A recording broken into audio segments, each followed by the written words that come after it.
Hello and welcome to Teenagers Untangled, the audio hub for parents going into and through the teenage years. I'm Rachel Richards. I'm Susie Asley. And today we're going to talk about holidays and how to survive them with teens.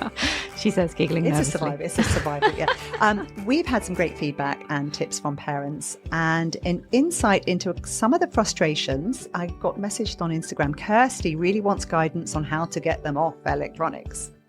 Yes, it's a classic one. And Frankie says her teen sleeps through breakfast and always is on catch up with food and then out of sync with everyone else's meal times. Yep, I've been through that. I completely understand that situation. I had that with my bonus daughter in particular. We'll talk about that later. Anyway. I've given up with that one. We'll talk about dealing with sleep, electronics, how to plan, accepting the teenage brain and making the most of how they work and giving yourself a break too. I like that bit. Sounds good. Yeah. Sounds good. First, Susie, we've had loads of reviews. So let's start. What have you got there? Well, this is just the loveliest review that really actually resonates with me, particularly. It says, it's called Safe Haven. I am a therapist for trauma and PTSD recovery working with adults, and yet I do find myself lost and unequipped when I am dealing with my 17 and 15-year-old boys. Why? Because I stopped being a therapist. I am a scared mother trying to navigate parenthood, and you ladies are my support, my guidance, my clarity. Much love. What a beautiful review. And that really resonates because, it's very different with kids, your own kids. So different. And it's having a client. Funny because I was talking to someone recently who was telling me the problem, and there was a mother and a father. And I said, oh, so here are some techniques you can use. And he stopped me and he said, hey, wait a second. Don't you use these techniques at work? And she said, yeah, I do all the time. I talk about this all the time. But she said, I just didn't think about using them at home. And we all do it. Yeah. Because you sort of switch out of work mode and into pan experiment mode. And we get massively triggered by our kids. It's a very different space. Very different space. So here's another one, episode 46, which I think was the Bigorexia, boys eating everything in your house. Oh, yeah. Thank you for this light-hearted, creative approach to such an important topic. Teenage boys have always been susceptible to working out, but post-COVID and tech, the pressure has gone through the roof. That's from Esther De Angelis on Spotify. Oh, lovely. Thank you so much. Thank you for that. Yeah. And again, that's a new issue that a lot of people don't know about, but it's really important to be aware of it.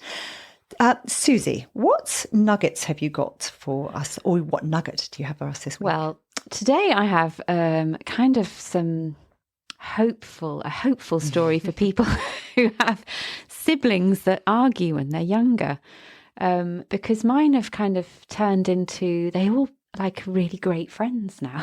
Wow. So it's kind of like hang in there. Keep the faith. And particularly, I have 3 kids, as I'm sure people know now, and 2 of them particularly did not get on, my daughter and my eldest boy. They wouldn't mind me saying that. We laugh about it quite a lot now. And they're just, I don't know, they just all get on. And they were away together at their dad's for a big chunk of the holiday, and they came back, and then we've sort of been dipping in and out. And they all had they reunited when we went on holiday with our family in Ireland, and they just all looked genuinely really happy to see each other, and they were chatting, hanging out, and my mother heart just melted, because I did wonder, when they were younger, oh my God. And I did say to them, you're really similar, these 2 in particular, and I think you'll be really good friends when you're older, which they of course told me, oh, no, I won't, I'll hate her forever. And they don't. So hang in there. It's really beautiful. I love her positive stories. Yeah. Like that. You're just that little bit further ahead. Yeah. And it does it. Same with my my bonus daughters. Yeah. Wonderful, wonderful young ladies. There were times when I thought, is this my life? Is this how this is going to be? Yeah. And they fought non-stop. It was very scary, but they love each other. Bite each other. Yeah, same. So it's fine. So for me, my daughters both went on a debate camp. I can't recommend this thing enough. I can put the link in the podcast. It's in the UK. Half the kids there were on bursaries, full bursaries. So you can get funding for this. And they just learn the debate skills that are used in competitions. And these skills are extraordinary. But I didn't expect them both to enjoy this camp, but they both did. I did get a text from one of them saying, I did really badly in that debate. And I said, don't worry, darling, we learn more from the things we do badly than the things we do well. Just think, hey, I get to learn more. And then she sent me another message, but it went really badly. And this is a daughter who I've tended in the past to be quite sort of empathetic with. But I just thought, I've got to teach her how to manage when things don't go well, because the truth is they often don't. So I just said to her, honestly, you're always going to have bad debates. Sometimes we freeze, sometimes we're not prepared enough. Sometimes the person opposite us is just genuinely brilliant and we need to learn from them. Yeah. Don't beat yourself up, have a good cry, move on. Being able to accept that we're going to be genuinely terrible sometimes and not to catastrophize it is just part of being good at life. What amazing advice. And she said to me later that it made such a massive difference that she went into the next debate and she did brilliantly. That's amazing. Being allowed to be rubbish is amazing. Yes. And I think that I have got that wrong in the past, where when they've done badly, I've gone, oh, I'm so sorry. Oh, because what you're sort of implicitly saying is, well, I kind of expected you to do badly. Yeah. Or that's not good enough. You need to. Yes. Oh, yes. And you could get better. Whereas I was just saying, it's kind of, and and the end, just the postscript, I said, just so you know, I'm very impressed with you for going on this course. It really is hard putting yourself out there. I'd far rather see you try and fail spectacularly than never to try because you're scared of doing badly. Amazing. And you're perfect just as you are. Yeah. And so I've learned from doing this podcast. I wouldn't have said that before, and it's definitely the way to go. So yeah, no, I love that. I really love that. School holidays, they're a great opportunity to pause and reset. It's actually really healthy to get young people to take a break, get some sleep. Yeah. Right. Maybe we should be lowering the bar. Especially for the first week, and How do you mean lowering the bar? Lowering the bar, like not expecting too much from anybody. I think that first, because I think I've done this before, where it's been the first week and they crawl out of bed really late. They've just trashed the kitchen. Nobody seems to care, and it's frustrating because you're normally the person who's around the home more, depending on whether you're working or not. It's just disrupted. Yeah. Our schedules, because it's us as well, isn't it? Yeah. When our schedules are disrupted, it's stressful. Yeah, and it can be super stressful for parents, if they're working and they don't have very much time off, especially when they're a bit younger, the kids, how are we going to get this to work? How are we going to manage this? And or at the other end, if you've got lots of activities planned because maybe you haven't had so much to do yourself, and great, now they're on holiday, we're going to do this and this, and they're just utterly shattered. Or they just think, no way, I don't want to be. That's so lame. I'm not doing that. Yeah, absolutely. Yes. Just veg for a few days. So we've had lots of fantastic responses from listeners of tips and also the things that they struggle with. But one of the big things that I saw when I was doing research for this was how important it is to have empathy for your kids. Socialization with peers is really important during adolescence, and studies show that the interactions drive the development of their brain. And then they're away from their friends. Potentially. Some of them aren't. Yeah, depending on where they live. But if their structure has changed and they're not spending that time that then become used to with their friends, it can be, and then they're spending lots of time with their family who annoy them, or who they think they're lame, or they're just they feel that they're being watched. Yes. Right? So we need to kind of go, okay, how's it going to be feeling for them? Because we just think, oh God, you're just lounging around being lazy. Yeah, and being lazy is, they work. School is a long old day. I think by the time they get to the summer holidays, they're genuinely ready really for a proper tired. Break. Yeah. And we have this funny culture that says we should always be doing stuff, and we really struggle with seeing our kids just being human and doing nothing. We think then they're really being really lazy, but maybe they're just actually doing what all other animals do, which is restorative. Not very much. Yeah. But we struggle with it, and we feel that now they're being lazy, they have to go and do something or do chores or get a job, which is also really good. It's getting a balance with it. Yes, and I think it's checking in with the kids, how are they feeling about things. Now, I did have some messages from parents who, when they've got older kids who, they come out of school, and when the structure falls away, it can be very stressful. So we can say it's really good to have that time to just kind of and relax. But we also need to tune into how not having any structure can feel really a bit meh and difficult to cope with, because now they've got to suddenly think, well, what am I going to do with my time? And they end up on their devices because they don't know what else to do. And that's an easy fix, isn't it?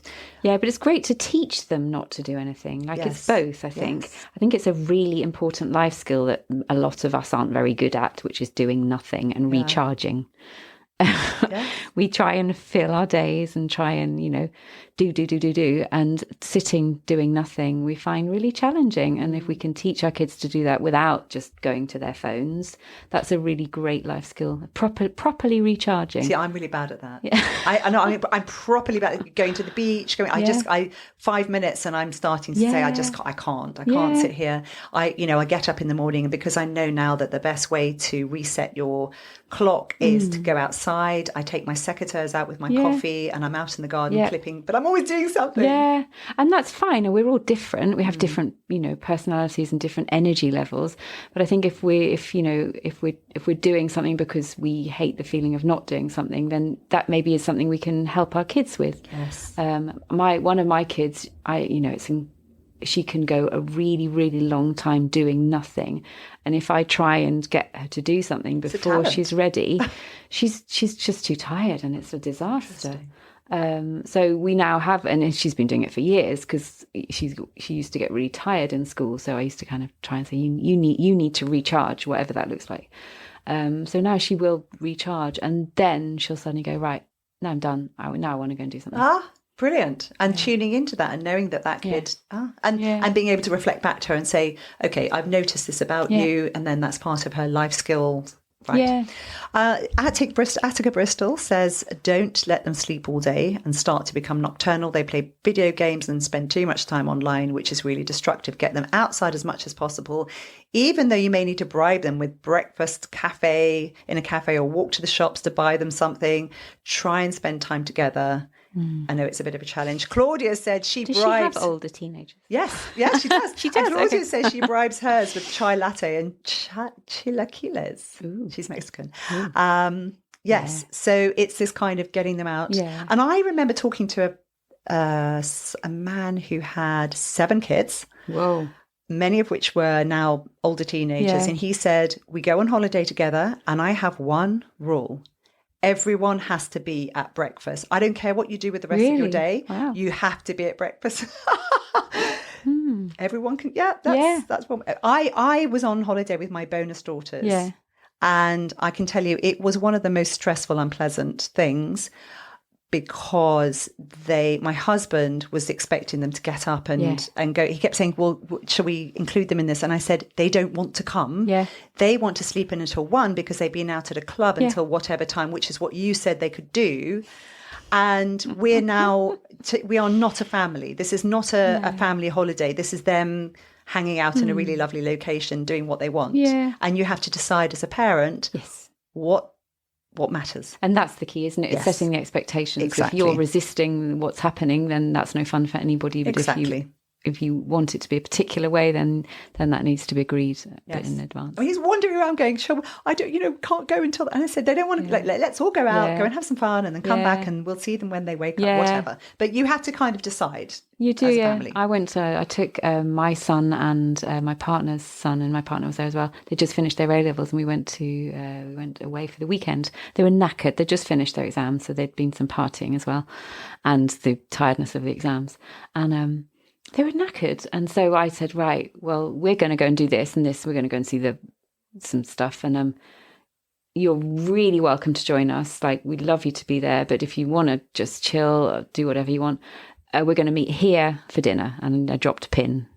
See you there or not. And it was brilliant. So then everyone came with good energy. And that's the thing, giving yourself space. Everybody needs a means of having some downtime. So even if you're all on holiday together, working out how, one friend of mine dealt with it where she said every day there would be an hour when she said, this is my reading time. Don't interrupt me. I'm reading. Brilliant. Right? So you can just carve out time during the day, and it then gives everyone else permission to go off and do something that they really want to do, or just not talk to people that they find irritating, whatever it is. And you give off a better vibe when you've done your hour reading. Exactly. And don't compare yourself with other families. Everybody does things differently. Don't sit there and think, oh my goodness, they've got this perfectly wonderful family who are all going out and doing all these amazing things. Just get off social media if you're feeling stressed about it. Don't look at what other people are doing. You don't know what all those kids are thinking. Yeah, exactly. They might be passively aggressively going along. And they're probably in the background going, don't take that photo. Oh, she's on social. Oh, stop taking photos of it. Yes. Exactly. So, and let's go back to electronics. Why do we care? Let's be honest. It's not all bad. We've had an interview with Natasha Devon where she's talked about how you can be really positive on social media. My daughters use Snapchat in a really positive way. And my daughter said to me this holiday, I'm on my phone a huge amount. And she said, I'm trying to give myself a break because normally I'm not. And I'm trying to stay in contact with my friends. That's fine. Yeah. This is, we know they need to be in contact. So that's okay. It's never the problem. We've talked about this before. It's never the problem to be on it. It's getting stuck what in it. What are you doing on it? Yes. It's getting stuck. What are you using it for? But it is associated with poorer sleep.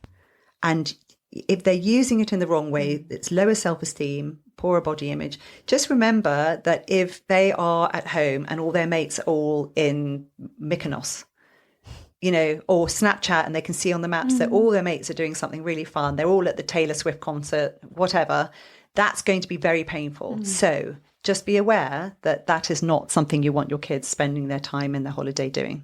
Sit down with each child, get their feedback on the options. So let's say you think this is what they should be doing in the holiday, or you should be doing. Let's say you're at work, and let's talk about it and give them some control over how this unfolds. Yeah. What do they want to do? How do they want to spend their time? Are their friends around? Because that really makes a big difference, doesn't it? I mean, my kids, they spend half the holiday at their dad's. Yes. Which, is how And how that do you works. find that? It is what it is. They've been doing that for years. And it does mean that the time we have when they come back is much shorter. So we go away with our family and do that. It also means that they have different ways of being with their dad. So, talking of, how they use their electronics, I have no influence over that. So it's just, like we talk about all the time, it's picking your battles, isn't it? What's important to you in this holiday? Sleep, I tend to let mine sleep how they want to in the holidays, but we only have like half of it. When we're on holiday, they kind of want to get up and do stuff, but not all the time. It's just it's a fluid negotiation. Yeah. And some days I want to do stuff or have work to do or I'm going away or doing something. And some days I'm not. So it's like, oh, come on, guys, do you want to do this? It's a fluid, I'd call it a fluid negotiation. And I think that's absolutely brilliant, because I think teenagers, we have to start understanding that they will have their own desires and opinions on things. And there's no harm in saying, so here's how I see it. So one of my daughters will always get up early. She's a much earlier riser. Another one would sleep in. And I said to her, right, so we're on that track now going back to school. So my suggestion is that we start getting you up at 9. What do you think? So I didn't say I'm going to do it. No. And she said, yeah, actually, that's a good idea. Yeah. The first day I got her up, I went up there, kissed her, opened her curtains. The next day she woke up herself. Wow. She's exhausted. Yeah. But it's part of the resetting that don't think that if they go back to school and they have been sleeping nocturnally the whole holidays, it's going to be easy. No. So I use this sort of last couple of weeks to just transition them slowly, to give them more of a sense that, okay, if I go to bed earlier, I'll feel better. And just slowly adjusting. That's brilliant. I've always massively failed at doing that. Well, yeah, but you're successful in all the other things, so I wouldn't worry about it. So I would try and do that. And massively fail, and then they just have to have the shock readjustment at the beginning. It's about how does it work for you, and it's about negotiation. My kids like that because it means that she's now she actually said to me, I don't really like waking up at midday because now I feel like my day's gone. No. Right, so she it's something she wants as well, and that's what it needs to be. My 15-year-old absolutely loves being up at night. absolutely loves it and would happily, and is very your party sociable boy. as well. Party boy, yeah. But even on his own, he'd love. And so he would like to be up early in the morning, but he prioritises being up late. And that's his choice. So then he feels a bit rubbish at the beginning of term. Keeping them busy is an interesting one because we've had quite a few parents saying ways in which they do this. Now, Claire gives them extra jobs to do in the house for a wage. Mm-hmm. She doesn't stress too much about them sleeping in. She said they'll get back into a routine when they get back. Mm-hmm. Sophie's sons work for £5 an hour, making kindling, log splitting, mowing lawns, helping process fallen trees, picking fallen apples. They love it. Mm. Which is, they're enjoying that. They're being outside. It's super healthy. It's physical. It's different from school. Making money. Yeah. Natalie loves using projects to keep them busy. So she got her sons to plan an irrigation system and fit it for a small garden project. Wow. She's a designer. That's How impressive. cool is that? Yeah. And you know what? How wonderful for those boys, because actually what they've done is something very... It's problem solving in the real world. Yeah. And that must feel amazing. That's very cool. Lulu says her son got a job this summer. Yay! Brilliant. That's brilliant. My kids want one. My kid's desperate. And she said it's been wonderful seeing him motivated, full of purpose, enjoying the money he's earning, sense of satisfaction. He's a much easier person to be around. And the mum guilt of, him being in bed and on screens, it's gone. That's brilliant. That's a brilliant way of doing it. Yes, how wonderful. So, but it does kind of mean that, and I found this difficult, not so much now as they're older and they're pretty independent, my kids now, because of their age and what they do. But, when they were younger and being on my own with them, it's really, really tiring. Yes. And to be on it and, making activities if that's what you want to do. Oh, my goodness. Or making them not, what can I give them that is more appealing than being on screens? Because screens are they're annoying like that, aren't they? Yes. Because something has to be really exciting for them to not want to be on them.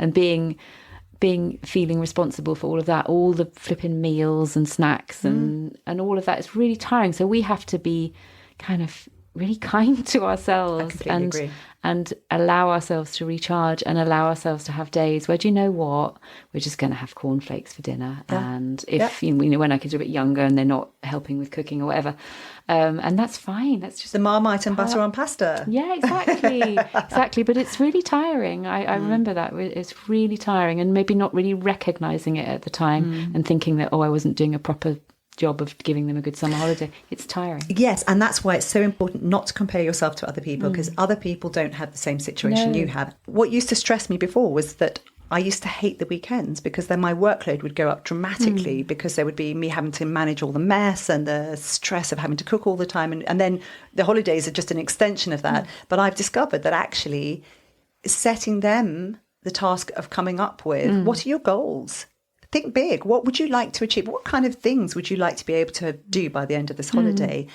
And they can come up with some really creative ideas rather than me having to do it. And then me sitting there and saying, so how do you think you can get that done?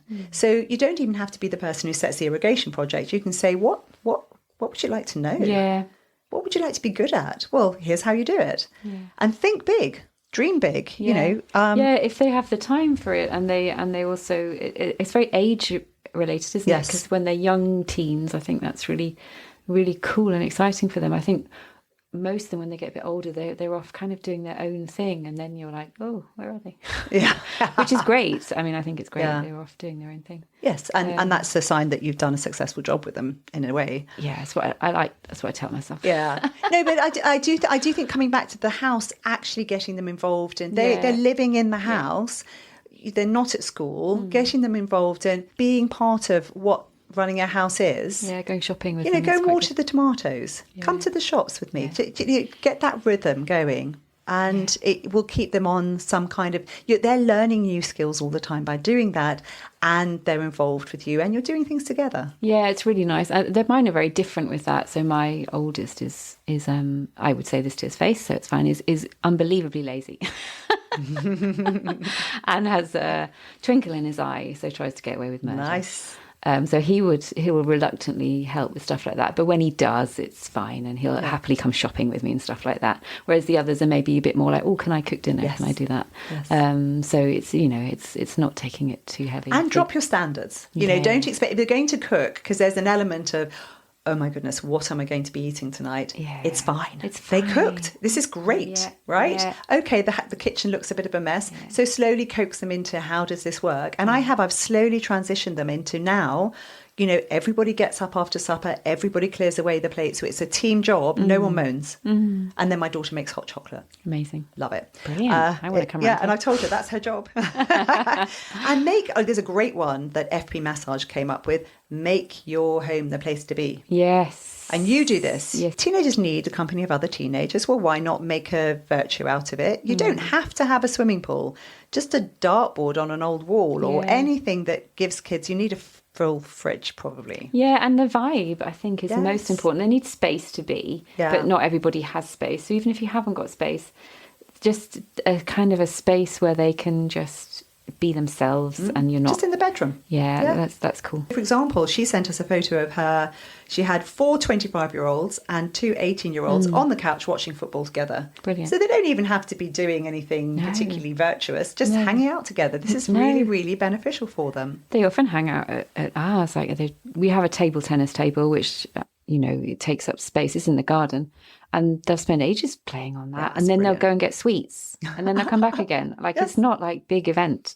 And it's good. It's all good. It's all part of the whole learning period. And exercise is really, really beneficial. So that's the one thing that I mention to my daughters on a daily basis, right? What exercise is happening today? I'm not telling you have to do anything specific. What are you going to do? Are you going to walk the dogs? Are you going to go around the garden picking up things? I don't care, but you have to do some exercise. That's a non-negotiable. And it's because it's really beneficial to them to be outside, to be in the sunlight, just 15 minutes even. So I'm not prepared to leave them in their rooms the whole day and not be able to come out. You can do a sort of family tech-free time where you say, do you know what? I know we're all terrible about it. Let's all have this particular time of the day where we just have a meal together. No one's allowed their tech, or we all watch a film together. Or that's really nice. So that you know that everybody has bought into it. Yeah. And then, let's watch a film. What do you want to see? Or let's all go to the cinema together. But also, I think really importantly, kind of respect if they go, no, I don't want to. Yeah, exactly. I think that's so tricky, many isn't it? parents find it's painful. In my head, we're doing this tonight, and that you saying no means that we read way too much into it, way too much. They probably just don't want to tonight. Not in the mood. They're not in the mood. Yes, or maybe they made other plans. So we can just go. Oh, okay, that's fine. But when can we?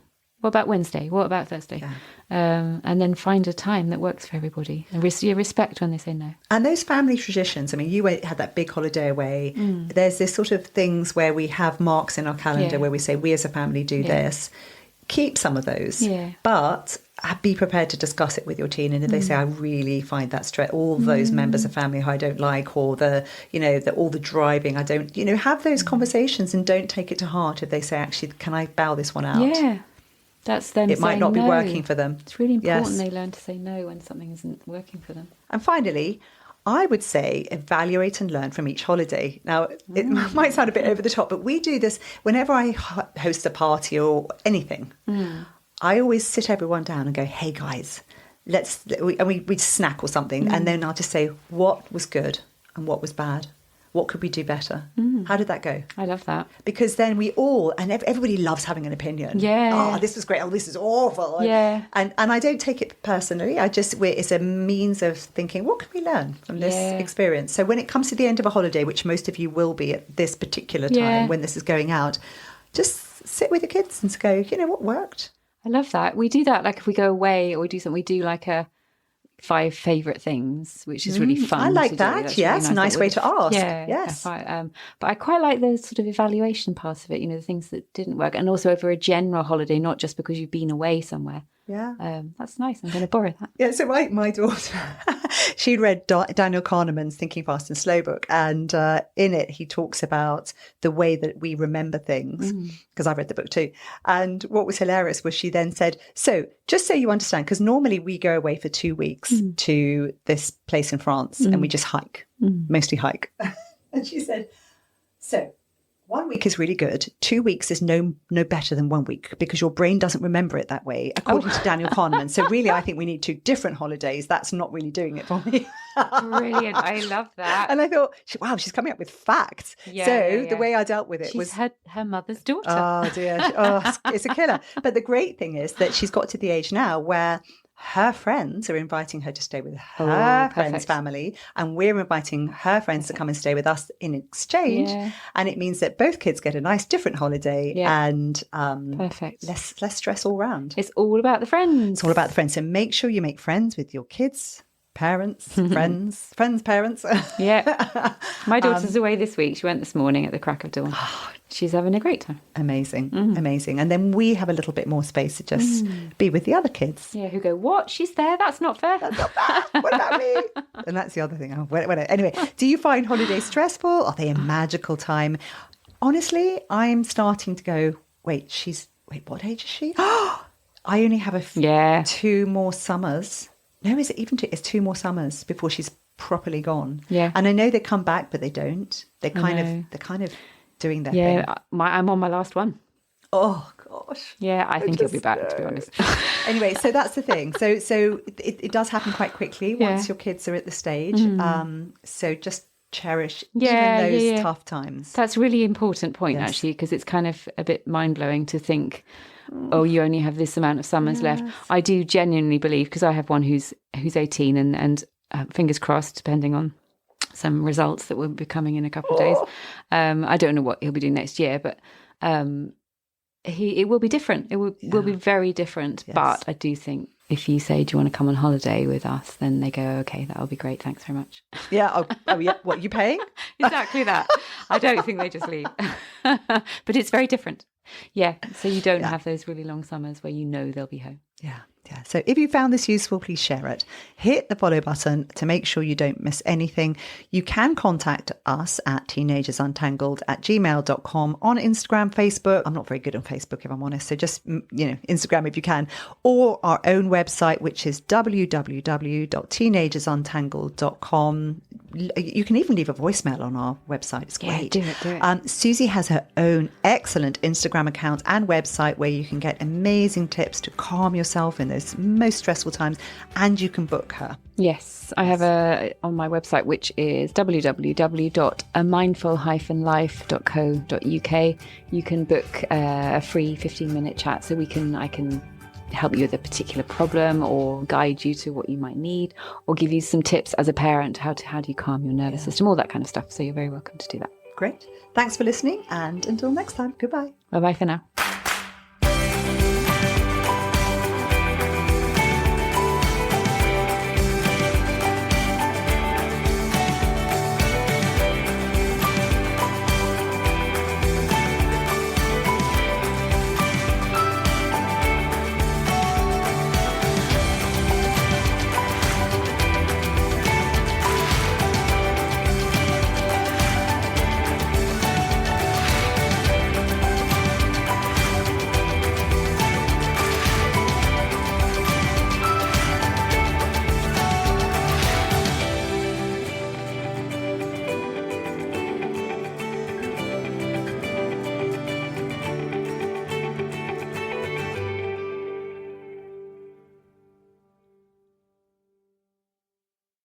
Hi, this is Rachel Richards, and I just wanted to check in to say it's British summertime, which means 2 things. It's rainy and cold, and we're coming to the end of this season's research episodes. Now, I didn't want to just stop without letting you know what's happening and to say a massive thank you for all your amazing support. Everyone who's listened, downloaded, followed, and shared our episode, we wouldn't be where we are without you. We make no money from this. In fact, it's costing me quite a lot. Don't tell my husband. But knowing that we're making a difference makes it all worthwhile. In particular, I realise how hard it is to sit down and take the time to write a review. We've had some incredible ones, and each is cherished by us. 2 have stood out recently. The one from Yannicka, who said, I spent ages trying to fix my teenager when I stumbled across these podcasts and discovered they don't need fixing, but understanding. And Paul, who said he and his wife have both listened, absorbed, and changed the way we parent off the back of such amazing insight of how our children see the world. We now have so much happier girls who feel able to relax in the home environment. We know you're just as busy as the rest of us.